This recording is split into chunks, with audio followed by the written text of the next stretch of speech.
video, I'm going to be talking about my actual personal scat pack I'm going to be in, and I'm going to be talking about the 392 Hemi in general, on reliability and maintenance and things like that. So how much does it cost to own a 392, and what is kind of some of the things you can expect owning one? So I do work at a Chrysler store, and we have a lot of customers to buy the SRT Grand Cherokee, which obviously has the 392 Hemi or the 6.4 liter Hemi, whatever you are referred to it as, and both of them are very similar. I mean, the motors are pretty much the same, except for the Challengers and the Chargers. They have about 10 more horsepower. It's 485 as opposed to the Grand Cherokee, and the SRT Durango actually are 475. So there's about a 10 horsepower difference there, but generally maintenance wise and everything's pretty much the same costs, as far as having Brembo brakes and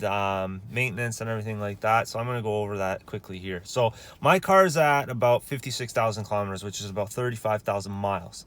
The brake pads are pretty much, they're going to probably need changing anytime soon.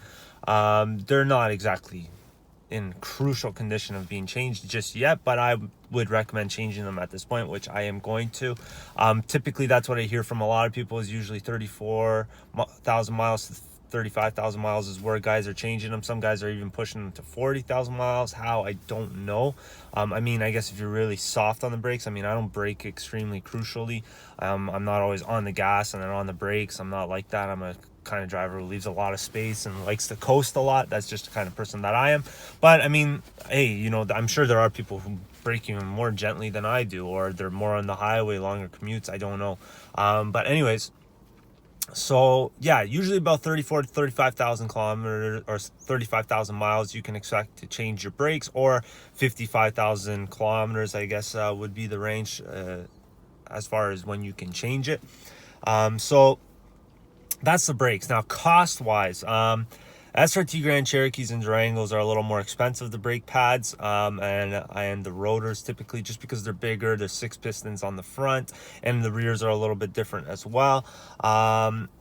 So they are typically a bit more expensive, as well as the SRTs, the 392 SRT Challenger and Charger, not the Scat Pack. I mean, Scat Packs now actually do have a 6-piston Brembo, so I guess you could relate to that.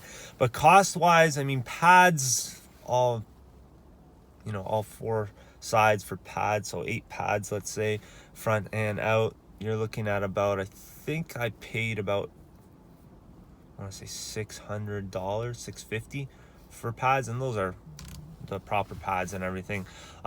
So that's about how much I paid. I'm sure probably you pay around $800 for that SRT model. So then the 6-piston Brembo ones, probably Grand Cherokee could be close to $1,000, maybe $800, somewhere in between there. And that's in Canadian. I mean, probably US is maybe $100 less than what I just said. It's probably not a huge difference either in the US.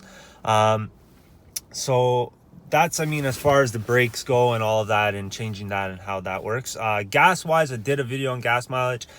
Miles per gallon, it ranges. It can be anywhere from 15 miles per gallon to 19 miles per gallon. I found it, just depending on the commute. So it's not that bad on gas. I usually get about 450 kilometers out of a tank, sometimes 500 kilometers out of a tank, sometimes 400 kilometers out of a tank. It depends. It varies, right? But that's typically around where you're looking. 450 to 500 is usually the range of where I get it out of a tank. So you can convert that to miles. I don't know what that is in miles, but that's probably around 300 miles, I would think, somewhere around there, out of a tank.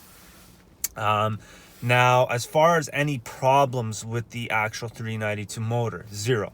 I have zero problems with this motor. There has not been a single issue that I've had. And I have customers also tell me about their Grand Cherokees and Challengers too, that they don't have any single problems. I actually have a customer who just traded in a SRT Grand Cherokee at 2013 with the 392 or the 6.4 liter Hemi, and he had about 235,000 kilometers on it, and he did not have a single issue with the motor. And the motor, actually, I took it for a drive because I had to drive it to our used car store so they could send it to auction.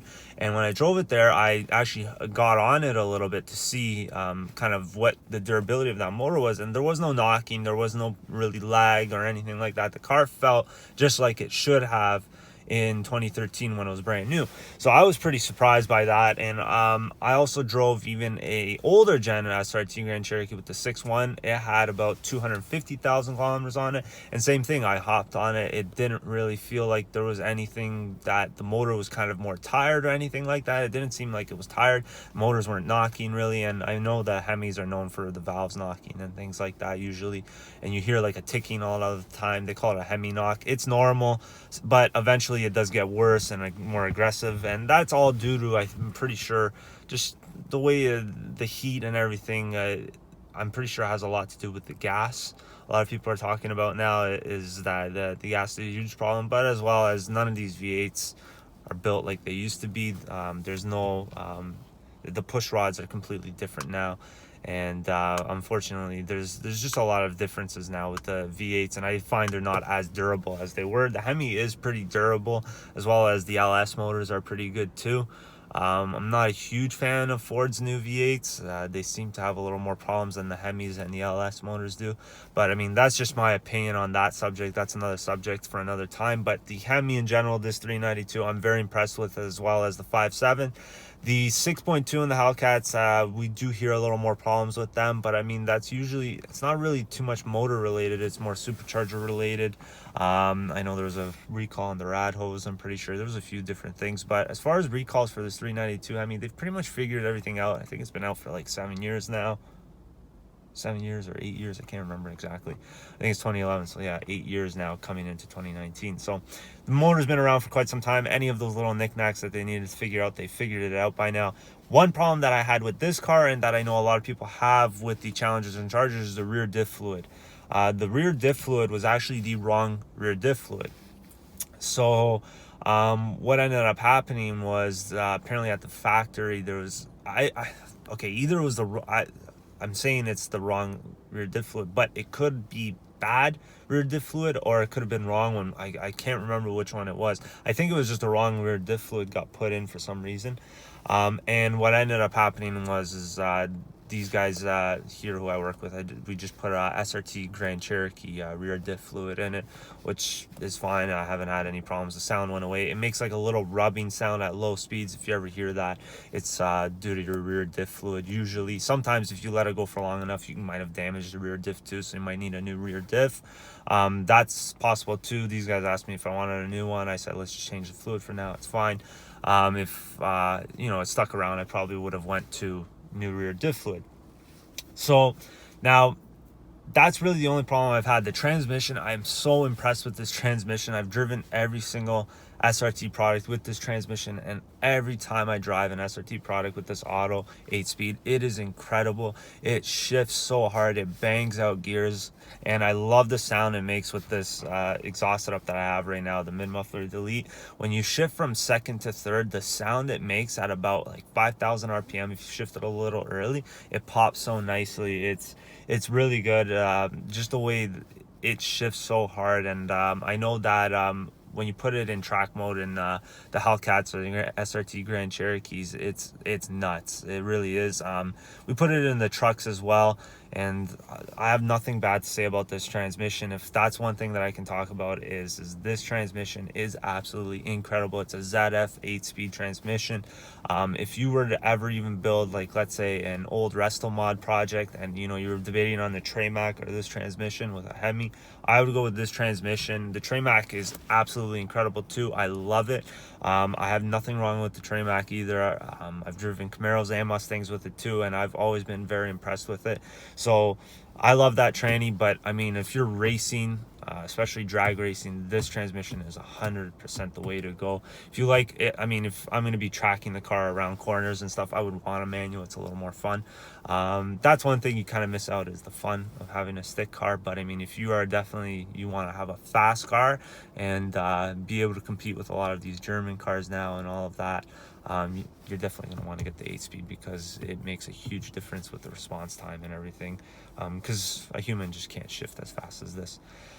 So that's that for the tranny. Motor, oil change wise, I think they cost about 120 bucks Canadian usually, or $100, depends, it varies.